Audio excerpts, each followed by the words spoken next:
बिस्मिल्लाहिर्रहमानिर्रहीम। अस्सलाम वालेकुम जी। आपको एक दफ़ा लेट्स लर्न एकेडमी का जो यूट्यूब चैनल है उसमें खुशामदीद कहते हैं। आज के इस वीडियो के अंदर हम अपना फाइनेंशियल मैनेजमेंट का जो सब्जेक्ट है उसका चैप्टर नंबर 1 उसको हम डिस्कस करेंगे। जैसा कि आपको पता है जी, फाइनेंशियल मैनेजमेंट जो है ये फ़ाइनेंस के अंदर स्पेशलाइजेशन के सब्जेक्ट्स में डील किया जाता है। इस सब्जेक्ट के अंदर हमने फ़ाइनेंस और उससे रिलेटेड जो टर्मिनोलॉजीज़ होती हैं उसके बारे में सीखना होता है कि कैसे बिज़नेस के अंदर फाइनेंस जो है वो अपनी इम्पोर्टेंस रखता है और इसका रोल क्या होता है हमारी पूरी ऑर्गेनाइजेशन के अंदर। So financial management by Van Horne की ये बुक है, उसका चैप्टर नंबर 1 जिसका नेम है the role of the financial management. इसको आज हमने क्या करना है, थ्योरेटिकल पॉइंट ऑफ व्यू से डिस्कस करना है और देखना है। मैं यहाँ पे अगर इसकी सिंपल डेफिनेशन के ऊपर आता हूँ तो हमारे पास फाइनेंशियल मैनेजमेंट की डेफिनेशन दो हिस्सों का कम्बिनेशन है, एक फाइनेंस है और दूसरा हमारे पास यहाँ पर मैनेजमेंट है। कहते हैं फाइनेंशियल मैनेजमेंट जो है concern the acquisition, financing and management of the assets with some overall goal in mind. जो फाइनेंशियल मैनेजमेंट है ये बेसिकली तीन चीज़ों को डील करता है, acquisition, financing and management of assets. Acquisition का मतलब क्या होता है, एक्वायर करना, फॉर एग्जांपल द बाइंग और ऑब्टेनिंग ऑफ एसेट्स और ऑब्जेक्ट। कोई भी आप चीज़ एसेट जो है ख़रीदते हैं या कोई भी आप ऑब्जेक्ट खरीदते हैं अपने बिजनेस पर्पज़ के लिए। सेकंड वन इज़ द जो डेफिनेशन का सेकंड पार्ट है उसका नाम है फाइनेंसिंग। कहते हैं प्रोवाइड फंडिंग फॉर पर्सनस और एंटरप्राइज, पर्सन और एंटरप्राइज कि किसी भी पर्सन के लिए या किसी एंटरप्राइज कहते हैं बिजनेस को, उसके लिए आप कोई फंड, पैसा प्रोवाइड, कैपिटल प्रोवाइड करते हो। And the third one is the management की बात कर रहे हैं। कहते हैं the process of dealing with और कंट्रोलिंग थिंग्स और पीपल। एक ऐसा प्रोसेस है जिसके अंदर आप क्या करते हैं कि चीज़ों को कंट्रोल करते हैं या लोगों के साथ आप डील करते हैं। ये तीनों चीज़ें जो है 1 बाय 1 आपकी डेफिनेशन के अंदर आई है, इसीलिए मैंने क्या किया कि इसको सेपरेटली एक्सप्लेन किया। सो ये थी हमारी बेसिकली डेफिनेशन। अब मैं मज़ीद आगे चलूँ तो हमें जो है डेफिनेशन को अंडरस्टैंड करना हमारे लिए ज़रूरी है, क्योंकि इस डेफिनेशन के ऊपर ही हमारा पूरे का पूरा जो सब्जेक्ट है या कंसेप्ट है वो क्या कर रहा होता है, रिलाई कर रहा होता है। मैं दोबारा यहाँ पे वापस आता हूँ, हमारे पास यहाँ पे फाइनेंशियल मैनेजमेंट के अंदर जो उसके रोल होते हैं। नहीं स्टूडेंट, मैं दूसरी बात आपको ये बताता चलूँ कि मैं इस बुक के अंदर या इस वीडियो के अंदर जो भी चीज़ आपको बताऊँगा वो चीज़ जो है इस बुक से बाहर नहीं होगी, यानी इस बुक के अंदर ही होगी। कुछ एक्स्ट्रा बातें हो सकती हैं, हम गूगल या यूट्यूब की वीडियो के थ्रू उसको अंडरस्टैंड करेंगे, लेकिन आई विल ट्राई कि आपको एक स्पेसिफिक सर्कल के अंदर रह के मैं चीज़ें समझाऊँ। वो इसीलिए कि ये सब्जेक्ट थोड़ा सा नया होता है मास्टर्स क्लासेस के अंदर, MBA BBA के अंदर, तो स्टूडेंट को समझने में थोड़ी मुश्किल आती है अगर उनको हम साथ साथ एक्स्ट्रा नॉलेज भी दें। वैसे एक्स्ट्रा नॉलेज देने में कोई कमी कोताही या पेशी नहीं है, लेकिन स्टार्ट में समझने के लिए हमें थाली के अंदर उतना ही वो रखना पड़ता है जितना एक बंदा जो है वो उसको खा सकता है इजीली। तो जैसे जैसे आपकी वक्त के साथ साथ इसकी अंडरस्टैंडिंग होती जाएंगी, फर्दर स्पेशलाइजेशन के जब सब्जेक्ट्स आएंगे तो इसके बारे में मज़ीद डिटेल में बात करेंगे। फर्दर स्पेशलाइजेशन के सब्जेक्ट जिसमें कॉर्पोरेट फाइनेंस आ जाती है, MBA के स्पेशलाइजेशन के सब्जेक्ट्स में वो पढ़ाई जाती है, इसी तरह BBA के अंदर पढ़ाई जाती है। MCOM पार्ट 2 के अंदर जो फाइनेंस की स्पेशलाइजेशन होती है उसमें एक सब्जेक्ट होता है जिसका नाम कॉर्पोरेट फाइनेंस होता है। तो उसके अंदर ये जितनी भी बातें हैं FM की वो बड़ी डिटेल में होती हैं, बताई जाती हैं और सिखाई भी जाती हैं। खैर, हम यहाँ पे मज़ीद चलते हैं जी, आगे फंक्शंस ऑफ फाइनेंशियल मैनेजमेंट की बात कर रहे हैं कि फाइनेंशियल मैनेजमेंट के बेसिकली फंक्शंस जो हैं वो कितने होते हैं। तो यहाँ पे इसके जो फंक्शंस हैं वो 6 हैं। सबसे पहला फंक्शन है जी इन्वेस्टमेंट डिसीजन। फाइनेंशियल मैनेजमेंट का पहला फंक्शन वैसे है तो 3 मेजर फंक्शन है, लेकिन इसमें 7 मज़ीद फंक्शंस भी ऐड किए गए हैं। पहला फंक्शन है जी इसमें इन्वेस्टमेंट डिसीजन। मैं बुक की तरफ वापस आता हूँ, जैसा कि आप देख सकते हैं ये यहाँ पे लिखा हुआ है। FM का सबसे फर्स्ट जो डिसीजन होता है या पहला जो काम होता है वो आपने इन्वेस्टमेंट करनी होती है, यानी आपने सोच समझ के उस जगह पे इन्वेस्ट करना होता है जहाँ पे आपको लगता है कि कुछ अर्सा के बाद आपको वो जो है एक बड़ा रिटर्न मिलेगा मार्केट के अंदर। फॉर एग्जांपल आप पैसे उस जगह लगाने की कोशिश करते हैं जहाँ पे आपको लगता है कि मेरे पैसे डबल हो के या प्रॉफिट के साथ मुझे क्या मिलेंगे, वापस मिलेंगे। दूसरे फंक्शन की तरफ आते हैं, यहाँ पे दूसरे फंक्शन में लिखा हुआ है सेकंड जो इसका फंक्शन है वो है फाइनेंसिंग डिसीजन। अब फाइनेंसिंग डिसीजन बेसिकली क्या होता है, मैं थोड़ा सा आगे आता हूँ। यहाँ पे फाइनेंसिंग जैसा कि हमने डेफिनेशन में देखा था कि providing fund for a person और एंटरप्राइज, तो यहाँ पे हमने जो भी पैसा लगाना होता है फाइनेंस के लिए उससे पहले हमने उसका डिसीजन लेना होता है। यानी कि पहली बात इन्वेस्टमेंट यानी पैसे लगाओ, दूसरा जी फाइनेंस आप पैसा प्रोवाइड करते हो, ठीक है, उसका भी एक डिसीजन होता है कि आपने किस मकसद के लिए जो है पैसा प्रोवाइड करना है। इसमें आप डिफरेंट किस्म की रेशोज़ वगैरह देख रहे होते हैं कि यार अगर मैं एक जगह पे पैसा लगाऊंगा, क्या मेरा पैसा लगाने के बाद मेरी जो अर्निंग्स हैं उसमें इजाफा होगा कि नहीं होगा।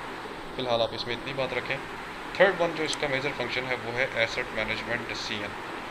एसेट मैनेजमेंट डिसीजन के अंदर आपने क्या करना होता है कि ये देखना होता है कि बिज़नेस के अंदर जितने भी एसेट्स हैं, चाहे वो करंट एसेट्स हैं चाहे वो नॉन करंट एसेट्स हैं, उसको आप मैनेज कैसे करते हो। देखिए, मैनेज से हरगिज़ मुराद ये नहीं है कि आपने सस्ता या महंगा एसेट ख़रीद के रख लिया है, बल्कि इससे मुराद ये होती है कि आप किस एसेट के अंदर पैसा लगा रहे हो, ठीक है।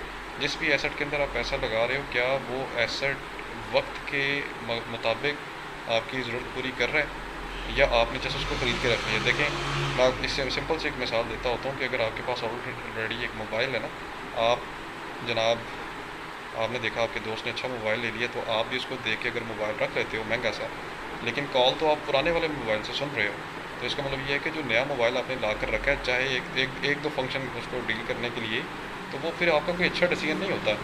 आपने एक ऐसा डिसीजन पास कर लिया है जो जस्ट आपकी ज़ात को तो खुश करता है या करेगा, लेकिन बिज़नेस का उसको प्रॉपर फ़ायदा नहीं है या आपको भी उसका प्रॉपर फ़ायदा नहीं होगा। तो ये बेसिकली होता है इसमें थर्ड मेजर डिसीजन, जिसे हम कहते हैं जी asset management decision. Next one is the value creation. भाई जी, वैल्यू क्रिएशन ये एक टेक्निकल बात होती है जी। वैल्यूज़ क्या होती हैं बेसिकली, आप में से अगर कोई बताना चाहे जी, एनीवन? वैल्यूज़ बेसिकली ओके, मैं आप ऐसा कर सकते हैं कि वीडियो पॉज करके अगर आपके जहन में खुद कोई ऐसा कंसेप्ट आ रहा है जिसके बारे में मैं आपसे पूछ रहा हूँ, तो आप फौरी तौर पे कमेंट सेक्शन में लिख सकते हैं कि सर मेरे अकॉर्डिंग इस टॉपिक का या इस हेडिंग का ये मतलब होता है। तो मैं वहाँ पे देखूँगा, अगर किसी ने बात ठीक लिखी होगी या रेलेवेंट लिखी होगी, आई विल अप्रिशिएट। उसके बाद चलते हैं जी थोड़ा सा वैल्यू क्या होते हैं। अच्छा, मैं एक सिंपल सी मिसाल आपको ये देता हूँ, क्योंकि मैं बेसिकली मार्केटिंग के सब्जेक्ट को भी डील कर रहा होता हूँ, तो मैं उसी की लैंग्वेज में आपको जवाब दूँगा। अक्सर औक़ात ऐसा होता है कि आप मार्केट से कोई चीज़ ख़रीदने जाते हैं। जब आप मार्केट से कोई चीज़ ख़रीदने जाते हैं, ख़रीद कर लेकर आते हैं 500 या 1000 की, उसको अपनी ज़ात के ऊपर इस्तेमाल करने के बाद जब आप रियलाइज़ कर रहे होते हैं कि यार मैंने वो जो चीज़ ख़रीदी थी, क्या वो मेरे पैसे पूरे कर गई है। अक्सर औक़ात ऐसा होता है ना, कहीं खाने जाते हैं तो हमें इतना अच्छा वो मिलता है, हम कहते हैं यार चाहे महंगा खाना था लेकिन पैसे पूरे हो गए हैं। जब आप ये कहते हैं ना कि मेरे पैसे पूरे हो गए हैं, यानी मैंने जिस चीज़ के ऊपर पैसा लगाया है वो सही वैल्यू पूरी हो रही है, तो इट्स मीन कि वो जो कंपनी चीज़ सेल कर रही है वो वाकई क्या कर रही है, वैल्यू क्रिएट कर रही है। That is the major function in financial management. अब वैल्यू क्रिएट कैसे होती है? Profit maximisation. प्रॉफिट मैक्सिमाइजेशन क्या होता है? कहते हैं मैक्सिमाइजिंग अ फर्म्स अर्निंग आफ्टर टैक्सेस। जब एक ऑर्गेनाइजेशन की अर्निंग में इजाफा होता है हर पीरियड के बाद, तो उसकी वैल्यूज़ में भी इजाफा होता है। दूसरा ये कि वैल्यू क्रिएशन में ईपीएस का बड़ा रोल होता है जी, अर्निंग पर शेयर। ये जैसा कि आप बीकॉम के अंदर एडवांस अकाउंटिंग के अंदर रेशो वाला चैप्टर निकालते थे या करते थे, जिसमें आप ईपीएस निकालते थे। ये जब एक शेयर के ऊपर अर्निंग में भी जब इजाफा होता है, ज़्यादा होता है, तो फिर भी आपकी कंपनी की वैल्यूज़ जो हैं उसमें इंक्रीज़ होना शुरू हो जाती है। जैसे एक बंदा अगर एक शेयर उसने ख़रीदे हैं कंपनी के, तो एक साल उसको फ़ायदा 12% हुआ था, अगले साल उसको 13% होता है, तो उसकी वैल्यूज़ में इजाफा होगा। वो आपके बारे में अच्छी अच्छी बातें बताएगा, लोगों को अच्छा गुमान करेगा। तो इसी चीज़ की तो ऑर्गेनाइजेशन की ज़रूरत होती है। Next one is the agency problem. Value creation के बाद जो इम्पोर्टेंट फंक्शन है वो है एजेंसी प्रॉब्लम, कि ऑर्गेनाइजेशन के अंदर जो एजेंसी लेवल की प्रॉब्लम आ रही होती हैं उसको डील करना, उसको टैकल करना।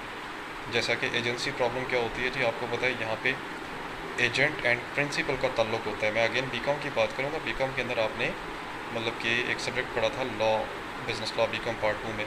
तो वहाँ पे एजेंसी का एक क्वेश्चन लिखा हुआ है जहाँ पे प्रिंसिपल एंड एजेंट का जिक्र होता है कि प्रिंसिपल वो बंदा होता है जो असल में मालिक होता है, और एजेंट वो होता है जो प्रिंसिपल के बिहाफ पे चीज़ें सेल कर रहा होता है। तो अक्सर औक़ात क्या होता है कि एजेंसी को डील करते हुए उसके अंदर कुछ प्रॉब्लम्स आती हैं।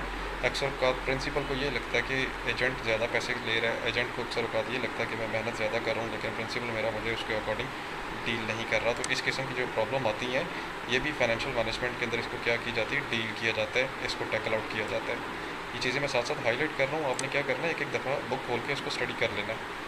फिर इसमें अगर मैं इसकी स्पेसिफिक चीज़ें एक्सप्लेन करूँ तो एजेंट कहते हैं कि उस इंडिविजुअल को authorise by the another person call the principal to act on the latter's behalf. एक ऐसा पर्सन, एक ऐसा इंडिविजुअल जो कि किसी दूसरे बंदे की तरफ से ऑथराइज किया जाता है कि वो प्रिंसिपल के अकॉर्डिंग एक्ट करे।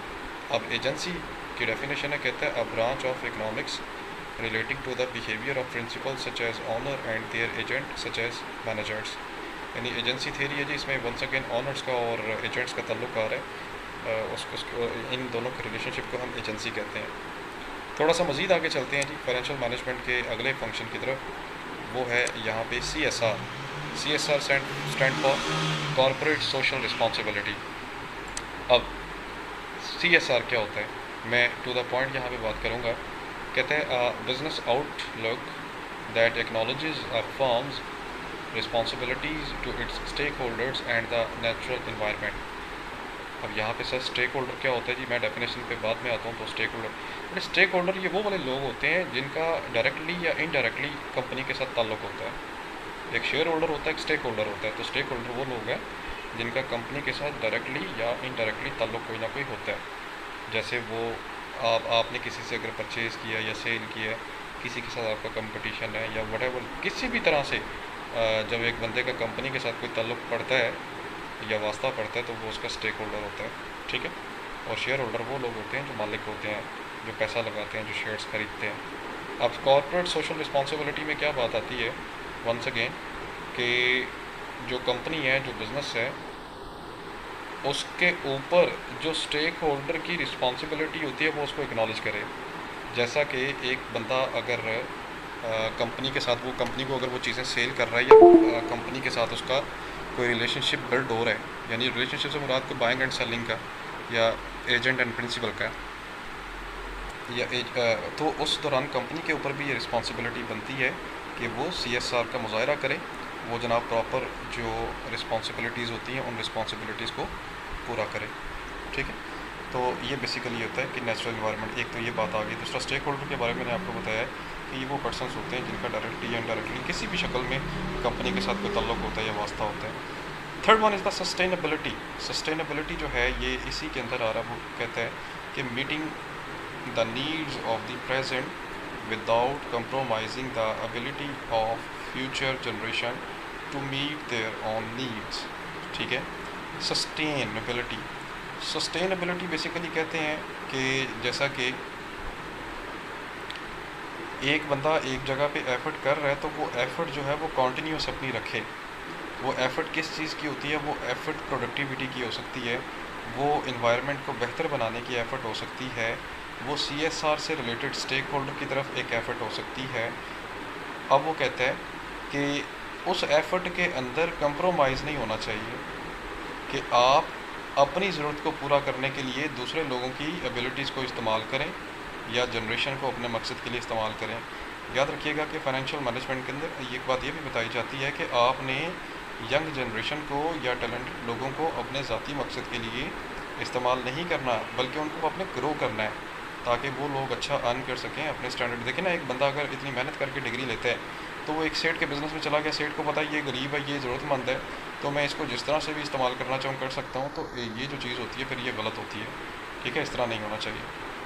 तो ये बेसिकली इसमें था हमारे पास कॉर्पोरेट उसके अंदर। अब उसी के अंदर एक और टर्म भी आती है CSR के अंदर, वो है कॉर्पोरेट गवर्नेंस। अब कॉर्पोरेट गवर्नेंस बेसिकली क्या होता है कि CG के अंदर कंपनी गवर्न कैसे कर रही है, ये चीज़ें हमने देखनी होती हैं। वंस अगेन कि कंपनी गवर्न कैसे कर रही है। गवर्न से मुराद ये है कि कंपनी को चलाया कैसे जा रहा है, that is known as the corporate governance.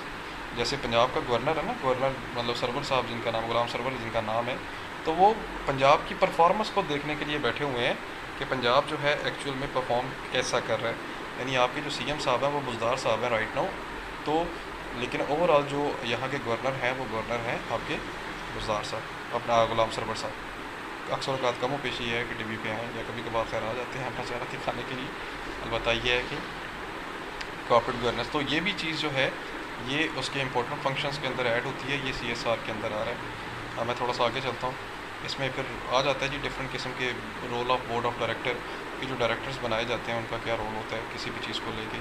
सो ये बेसिकली हमारे पास यहाँ पे फाइनेंशियल मैनेजमेंट की हमने डेफिनेशन देखी, उसके सारे पॉइंट्स देखे, फिर उसके अंदर हमने जनाब ये देखा कि उसके बेसिकली इंपॉर्टेंट फंक्शंस जो हैं वो क्या होते हैं और कैसे जो है वो अपना कंपनी के लिए वो फ्रूटफुल साबित रहता है। बेसिकली यहाँ इसमें इसमें चीज़ें तो बहुत ज़्यादा हैं, मतलब कि डिस्कस करने के लिए ये पढ़ने के लिए, लेकिन खैर मैंने आज के लेक्चर में आपको सिर्फ वही चीज़ें बताई हैं जो जिनका बेसिकली आपके टॉपिक के साथ कंसर्न है। तो लें जी, ये बेसिकली ये हमारी फ़ाइल थी। इस फ़ाइल को डाउनलोड आप इजीली कर सकते हैं, मैं इसका लिंक जो है मैं आपको डिस्क्रिप्शन में प्रोवाइड कर दूंगा, वहाँ पे क्लिक करके इसको इजीली डाउनलोड कर सकते हैं। दूसरा ये कि लेक्चर आप एक दफ़ा लें, अगर आपको किसी बात की समझ नहीं आ रही तो आप कमेंट सेक्शन में कमेंट कर सकते हैं, पूछ सकते हैं, या अगर आपको कमेंट का इंस्टेंट रिप्लाई नहीं आ रहा तो आप वीडियो को दोबारा से रिवाइंड करें, आप उसको देखें, बार बार सुनें, तो आई होप कि आपको चीज़ों की अंडरस्टैंडिंग अच्छी हो जाएगी। और दूसरा ये कि आप बुक से ज़रूर कंसल्ट करें, इसको बुक से एक दफ़ा ज़रूर पढ़ें, तो उसके पढ़ने से क्या होगा कि आपके नॉलेज में इजाफा होगा, वोकेबलरी में इजाफा होगा। आप अभी नए नए स्टूडेंट्स हैं, पार्ट 1 के स्टूडेंट हैं, तो ये जो नया एक आप टेस्ट कर रहे हैं तो इसको समझने में, अंडरस्टैंड करने में प्रॉब्लम आपको नहीं आएगी। जिन स्टूडेंट्स का ताल्लुक कॉमर्स फील्ड के साथ है वो तो खैर इसको डाइजेस्ट इजीली कर लेंगे, लेकिन जो कॉमर्स फील्ड के साथ जिनका ताल्लुक नहीं है तो उनके लिए थोड़ा सा ये चीज़ ट्रिकी होगी। खैर इतनी ज़्यादा ट्रिकी नहीं होगी क्योंकि मैं आपको इसको ईजी वर्ड में बुक के साथ रिलेट करके समझाऊँगा। लेंज स्टूडेंट, ये आज का हमारा टॉपिक था, जिसके अंदर हमने क्या देखा कि हम बेसिकली फाइनेंशियल मैनेजमेंट को अंडरस्टैंड करने की कोशिश की, उसकी डेफिनेशन के तीनों पार्ट्स को, और फिर हमने उसके फंक्शंस देखे। मेजर उसके 3 फंक्शंस हैं, बाकी उसके कॉमन फंक्शन है जिसको 1 बाय 1 हमने बुक में से डिस्कस किया। तो मैं उम्मीद करता हूँ कि आज का जो लेक्चर हुआ है ये आपको अच्छी तरीके से अंडरस्टैंड आप हो गया होगा, लेकिन फिर भी कहीं कोई अगर कमी रह गई है तो आप ज़रूर पूछें। और इसके साथ आप अपना ख्याल रखें, दुआओं में याद रखें। इजाज़त दीजिए, अल्लाह हाफ़िज़।